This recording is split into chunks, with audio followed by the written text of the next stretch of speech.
और आइडेंटिफाई करे कि गलती कहाँ हुई, व्हाट वेंट रॉन्ग, इससे समझ में आएगा। ठीक है। फॉर वार्निंग का मतलब क्या होता है? फॉर मीन्स बिफोर, हाँ पहले, वार्निंग मतलब चेतावनी। देखो, परसुएड करने का सबसे अच्छा तरीका ये है कि जिसको परसुएड कर रहे हैं उसको पता ना चले कि परसुएड कर रहे हैं। अगर पता लग गया तो नहीं होगा, बस यही कलाकारी चाहिए। एकदम चुपके से करना है, पता भी ना चले, और हो भी गया। अगर पता लग गया तो नहीं होगा। फॉर एग्जाम्पल, कल मुझसे एक बच्चे ने पूछा, sir what is hypnosis, what is trance, what is subconscious minds power etcetera. तो हमारे सबकॉन्शियस माइंड में बहुत सारी पावर्स होती है। One of the stages in the subconscious mind is known as trance. कोई सबकॉन्शियस कंट्रोल कर ले अपना, उसके नींद वींद मेडिटेशन भी उसी लेवल पे होता है। And if you have the ability of controlling other subconscious mind, that is known as hypnotism. If you do it for the good purposes, it is hypnotherapy.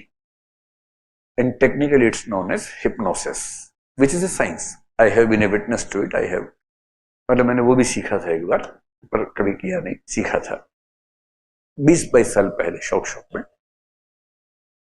एकदम साइंस है। You can almost easily hypnotize someone if you learn this and practice it for few months and years. I never practiced, I just learned what is the process, what is the science behind it. And as soon as you hypnotize someone for few moments, you can ask this person to do anything that you want and this person will do without asking question. इतने expert कुछ लोग होते हैं। In Mukherjee Nagar last year एक दिन में 3 incidents हुए, and one of the victims came to me with request कि मैं जो एसीपी हूं उससे बात करके उसके जो पैसे को ले गया कोई कोशिश करूं। So I talk to the ACP which was my student. तो उसने बताया, सर आज 2 और केस हुए हैं। और जो उसने केस बताया मैं सुन के पागल हो गया। क्या केस हुआ है? एक आदमी बाइक पे जा रहा है, रेड लाइट आई, उसे राइट मोड़ना है। एक दूसरी बाइक आई, वहीं रुके, दोनों ने देखा एक दूसरे को, देखा, हिप्नोटाइज कर लिया, और उसके बाद उसको दाएं मुड़ना था, वो सीधे गया साथ साथ। थोड़ा आगे जाके रुके, उसने पर्स वर्स निकाला, घड़ी निकाल के उसको दिया, फिर इसने कहा अब तुम जाओ, वो मुड़ के चला गया, ये आगे निकल गया। 5 मिनट के बाद उसको समझ में आया कि मैंने क्या कर दिया, मैं सब कुछ देख गया अपना। और फिर पुलिस स्टेशन, FIR। और वो इतने घाट पुलिस वाला है, उससे भी निकाल के पैसे ले गए। मतलब ले तो नहीं गए, लेकिन कर सकते हैं। और even in the hypnosis it is believed that if someone has decided not to be hypnotized, you won't be able to do that. बड़ी क्लियर बात है। अगर आपको पता लग जाए कि सामने वाला हिप्नोटाइज कर रहा है तो वो नहीं कर पाएगा, क्योंकि आप बहुत कॉन्शियस हो जाएंगे। And when you are at the highest level consciousness, no one has the ability of hypnotizing you. वो अचानक होता है। आप बहुत नॉर्मल तरीके से देख रहे हैं, अचानक किसी ने आपको हिप्नोटाइज किया, शायद कर लेगा, हमेशा नहीं, किसी किसी को कर लेगा। Same goes with persuasion. क्योंकि हमारे अंदर ना एक एंटीना होता है, जैसे ही हमें लगता है कोई हमें ज्ञान देने वाला है, खटाक से एंटीना खड़ा हो जाता है, ना ना ना ना, इससे बचना है, इससे दूर भागना है। वो एंटीबॉडीज की तरह काम करता है कि एंटीजन आ गया है, एंटीबॉडीज तैयार हो गई है। जैसे ही लगता है ज्ञान आने वाला है, लोग भाग जाते हैं। क्लास की बात अलग है, अब ज्ञान लेने आ जाते हैं, पढ़ना है आपको, पर्पस है आपके पास। पर ना जिंदगी में कोई ज्ञान दे आपको, बिना बात का ज्ञान झेलना बड़ा मुश्किल है। अब आपको क्या पहनना है, कैसे बैठना है, किससे बात करनी है, आपकी पर्सनल चॉइस है। कोई बाबा जी जाके बोले, बेटा तुम ना पीले कपड़े मत पहना करो। आपने कहा क्यों? बेटा जो पीला है ना, बृहस्पति ग्रह से कनेक्टेड होता है, उसका असर कई बार नेगेटिव हो जाता है, कृपा रुकी हुई है तुम्हारी। आपका मन करता है अरे यार तो अपना काम करना, तो पूछा हमने, तुमने ये पहने, मैंने कहा कि मत पहनो, अपना काम करो, क्यों ज्ञान दे रहे हो हमें? और जैसे ही आपको लगता है कोई ज्ञान देगा, आप चौकन्ने हो गए। इसलिए परसुएशन की स्ट्रेटेजी क्या है? पता ना चले। Best persuaders persuade in a way that the person being persuaded doesn't even know that he has been persuaded. ये जो घरों में बूढ़े फूफा मौसा है ना, ये गलती करते हैं कि जैसे जो लड़कियां हैं घर जाएंगी अपने, पेरेंट्स हर चौथे दिन बोलते हैं बेटा शादी कर ले बेटा अब। फिर लड़की बोलते पापा क्या बात करो, मेरा प्रीलिम्स आने वाला है, मेरा मेंस आने वाला है। हर बार 2-2 महीने एक्सटेंड होता रहता है, एक्सटेंशन में चलता रहता है। आप लोग एक्सटेंशन पे चल रहे हैं या अभी ठीक है? कितने बच्चे एक्सटेंशन पे चल रहे हैं? लड़कियां, हाँ वो चल रही है एक्सटेंशन पे। बहुत एक्सटेंशन करने पड़ते हैं हर बार, एक अटेम्प्ट और पापा, एक अटेम्प्ट और पापा, ऐसे एक्सटेंशन चलता रहता है। अब सोचो कि लड़की अपने घर गई है और ड्राइंग रूम में पापा, मम्मी, दादाजी, फूफा जी बैठे हैं, सब सीरियस मुंह लेके बैठे हुए। और फिर कहा गुड्डी आना जरा। गुड्डी को पता नहीं, आ रही हूं पापा, खुश होकर बोले आ रही हूं पापा। जैसे दरवाजा खोला देखा 4 मनहूस बैठे एक साथ।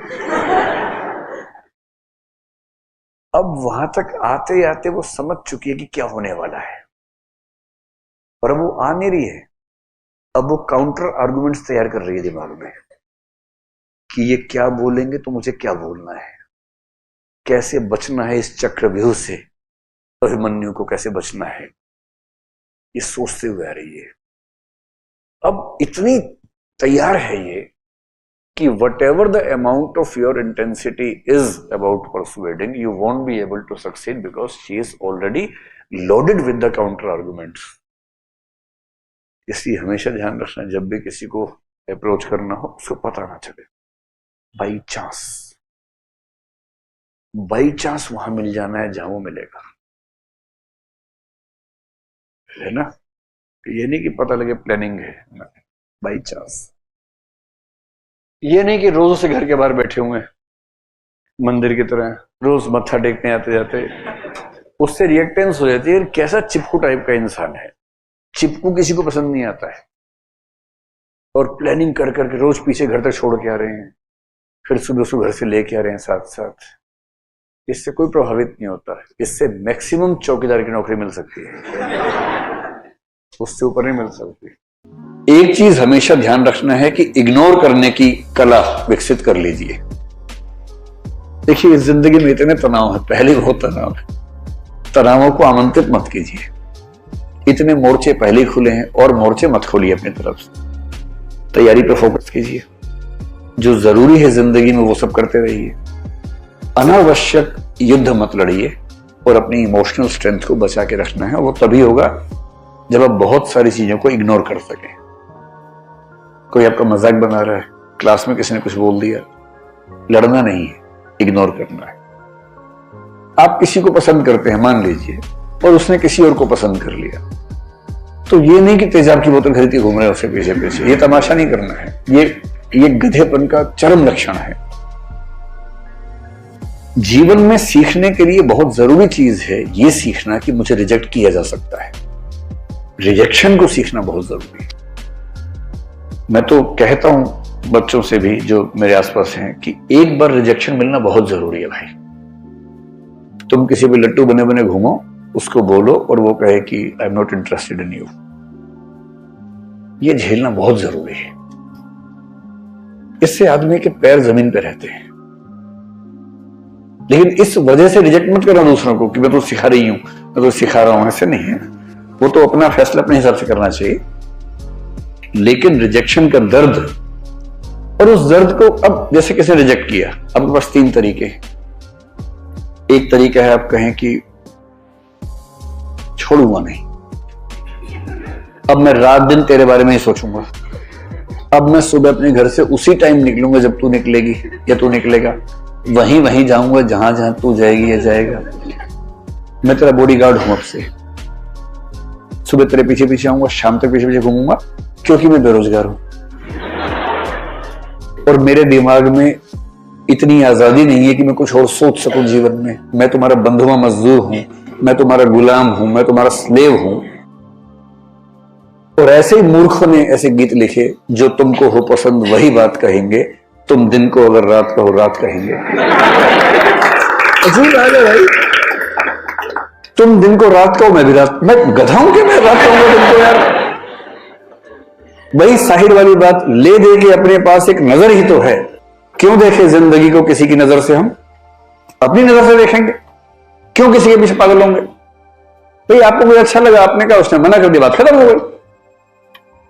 पूरी ग्रेशियसनेस के साथ, पूरी डिग्निटी के साथ रिजेक्शन को एक्सेप्ट कीजिए कि चलिए ठीक है, आपने मुझे मना कर दिया, आई एम सॉरी, आज के बाद मैं कभी आपको परेशान नहीं करूंगा। हाँ, याद रहेगा, और जीवन में कभी मिलेंगे तो मित्र की तरह मिलेंगे, दोस्त की तरह मिलेंगे। ये कह के ईमानदारी से हट जाइए, इसमें क्या दिक्कत है। दूसरा तरीका यह है कि जैसे एक फिल्मी गीत में कहा गया, तुम मुझको न चाहो तो कोई बात नहीं, किसी और को चाहोगी तो मुश्किल होगी। अरे यार, तुम ठेकेदार हो क्या? तुम मुझे नहीं चाह रही, कोई बात नहीं, जिंदगी भर कुंवारे बन के रहो, कुंवारन बन के रहो तो ठीक है, किसी और को चाहा तो मैं नाराज हो जाऊंगा। मैं अलाउद्दीन खिलजी हूं क्या? अजीब हाल है भाई, काहे खिलजी बन के घूम रहे हो?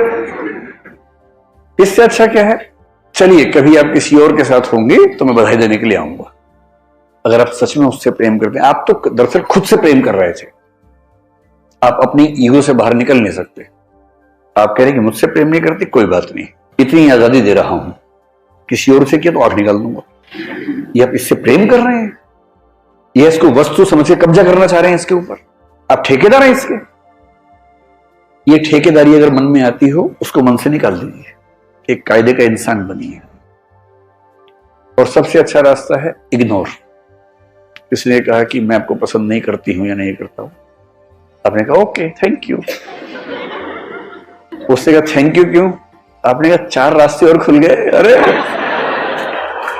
क्या हो गया इसमें, क्या हो?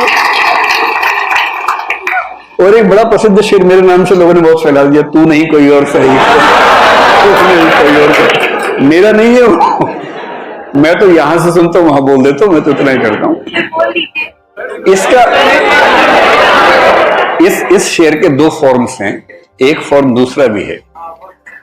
अगर तू है हर जाई तो अपना भी ये तौर सही, तू नहीं कोई और सही, कोई और नहीं कोई और। एक तो ये तो उनके लिए जब कोई हरजाई हो जाए, हरजाई का मतलब बेवफा हो जाए, है ना, ये तो उनके लिए है। अगर वो वाला मामला नहीं है, आपने गुलाब का फूल भेजा और वहां से गोभी का फूल आ गया वापस, इसका मतलब तो मुंह गोभी जैसा करने की जरूरत नहीं है, वहां उस अदा से बोलना, तू नहीं कोई और सही, कोई और नहीं कोई और सही, बहुत लंबी है जमीन, मिलेंगे लाख हंसी, इस जमाने में सनम तू अकेली या फिर तू अकेला तो नहीं। ऐसा थोड़ा ना कि केवल किसी पे होगा, किसी पे भी हो सकता है, दोनों पक्षों पे हो सकता है। इग्नोर करना सीखना है, कोई बात नहीं। और 2 दिन बाद कोई आपसे पूछे, यार तूने काट दिया था, उसने तुझे रिजेक्ट कर दिया, कैसा लगता है? और आप कहें कौन? आपने कहा परसों उसने रिजेक्ट किया। किसने? उसे नाम बताया। बोले हाँ ऐसा कुछ हुआ तो था शायद। यार डिस्टर्ब मत करो, I am in relationship with someone else. क्या टेंशन लेनी है? वही व्यक्ति सामने से आ गया, उसने कहा आप कैसे हैं? आपने मैं तो ठीक ही रहता हूं। अब क्या होता है? अब और तब क्या होता है? नहीं मैंने 2 दिन पहले आपको मना किया था। आप हैं कौन? अच्छा हाँ चेहरा देखा वो लग रहा है। लोड नहीं लेना है एकदम जिंदगी में, इग्नोर करना है। और दूसरे लोग आपके बारे में 4 बुरी बातें बोले, टेंशन मत लो। मेरा तो तकिया कलम हमेशा से है, दूसरे मेरे बारे में क्या सोचते हैं, अगर ये भी मैं सोचूंगा तो वो क्या सोचेंगे? सोचने दो, कम से कम सोच तो रहे मेरे बारे में, तुम्हारे बारे में सोच भी नहीं रहे। अगर कोई बोले ना कि तेरे बारे में ऐसे बात चल रही थी, अरे बात तो चल